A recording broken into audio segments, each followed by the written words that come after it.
உயர்த்தப்பட்ட கூலியை உடனடியாக வழங்கிடே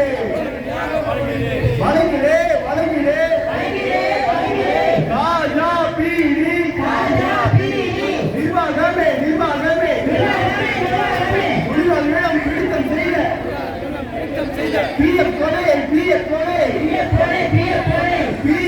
அலுவலகத்தின் உடனடியாக செலுத்தினே கண்டிக்கின்றோம் பீடி தொழிலாளர்களை பிடித்தம் செய்த பிஎஃப் கொலையை பிடிக்காமல் கண்டிக்கின்றோம் வழங்கிடே ராஜா பீடி நிர்வாகத்தில் வேலை செய்கின்ற அலுவலக ஊழியருக்கு அந்தந்த மாதத்தில் சம்பளத்தை வழங்கிடே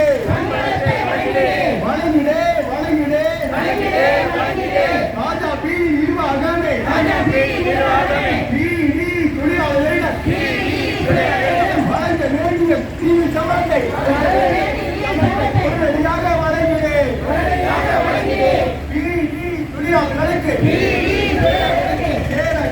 சேர வேண்டிய ஓன தொகையை வழங்கிடே கண்டிக்கின்றோம் தொழிலாளர் துறையே ராஜா பீடி நிர்வாகத்தின் மீது சட்ட நடவடிக்கை எடுக்காமல் பாராமுகமாக இருக்கின்ற தொழிலாளர் துறையை கண்டிக்கின்றோம் வழங்கிடே ராஜா பீடி தொழிலாளர்களுக்கு சேர வேண்டிய பிஎஃப் தொகையை உடனடியாக வழங்கிடே தோற்றமில்லை போராட்டங்கள் தோற்றமில்லை வென்றதில்லை அடக்குமுறைகள் வென்றதில்லை விடமாட்டோம் தொழிலாளருக்கு சேர வேண்டிய சம்பளம் போனத்தை கொடுக்கும் வரை விடமாட்டோம் வெள்ளத்தோம் ஆர்ப்பாட்டம் கண்டன ஆர்ப்பாட்டம் கண்டித்து நடத்துகின்ற ஆர்ப்பாட்டம் தொழிலாளர் துறையை கண்டித்து நடத்துகின்ற ஆர்ப்பாட்டம் மாவட்ட வருவாய் நிர்வாகத்தை கண்டித்து நடத்துகின்ற ஆர்ப்பாட்டம் வெள்ளத்தோம் ஜிந்தாபாத் CITU ஜிந்தாபாத். அடுத்தபடியாக இந்த கண்டன ஆர்ப்பாட்டத்தில் கோரிக்கைகளை வலியுறுத்தி ராஜா பீடி நிர்வாகத்தை கண்டித்து தனது முழக்கங்களை எழுப்புவதற்காக மேடப்பாளைய பகுதி சிபிஎம் செயலாளர் சாகுல் அமீன் அவர்களை உங்களை மத்தியில் பேசுவதற்கான அன்புடன் அழைக்கின்றேன்.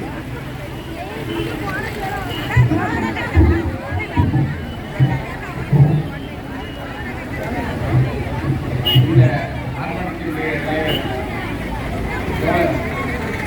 சரவணகுமார் அவர்களே, இந்த ஆர்ப்பாட்டத்தை துவக்கி பேசிய மாநிலம் அவர்களே, இந்த ஆர்ப்பாட்டத்தை முடித்து வைத்து சேர்ந்திருக்கக்கூடிய முருகன் அவர்களே, மற்றும் அனைத்து தொடர்பும் இந்த மாலை நேர நன்றியை தெரிவித்துக் கொள்கிறேன். இந்த பாஜகவினுடைய முன்னாள் ஊழியர்கள் முறையில் நாங்கள் ஏற்கனவே 1994 இந்த பாஜக தொழிலாளர் சங்கத்தை கூப்பிடும்போது நாங்கள் ஏற்கனவே நிர்வாகத்திற்கு சொல்லியிருந்தோம், உங்கள் நிர்வாகத்தினுடைய போக்கு சரியில்லை, இந்த போக்கு இது ஒரு விதமான போக்காக இருக்கிறது, இது கண்டிப்பாக தொழிலாளர்களை பாதிக்கக்கூடிய போக்காக வரும் என்று 1994 நாங்கள் சொன்னோம். அப்ப இருந்த நிர்வாகம் ஒரு மேம்போக்கான ஒரு முடிவை எடுத்தது.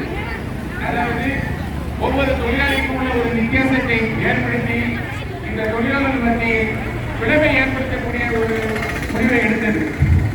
இந்த கம்பெனியுடைய வீழ்ச்சி இது 2020 21 துவக்கப்பட்டது அல்ல. இந்த கம்பெனியுடைய வீழ்ச்சி 2004 துவங்கிவிட்டது. அப்பவே சொன்னோம் உங்க நிர்வாகம் சரியில்லை, உங்க நிர்வாகத்துடைய போக்கு சரியில்லைன்னு சொன்னோம். இப்போவாது 10 வருஷத்து காலத்துக்கு பரவாயில்ல, நீங்க திருத்திக்கிட்டுங்க. இது கடைசியில் இந்த முடிவு தான் வரும்னு நாங்கள் 2004 சொன்னோம். அப்போதும் கேட்கல. இப்போ என்ன பண்ணாங்க, நிர்வாகம் ஒவ்வொரு ஆளும் மாறி மாறி மாறி மாறி வந்து இப்போ கடைசியா ஒரு அறியாத ஒரு ஆளுடைய நிர்வாகம் மாட்டேங்குது.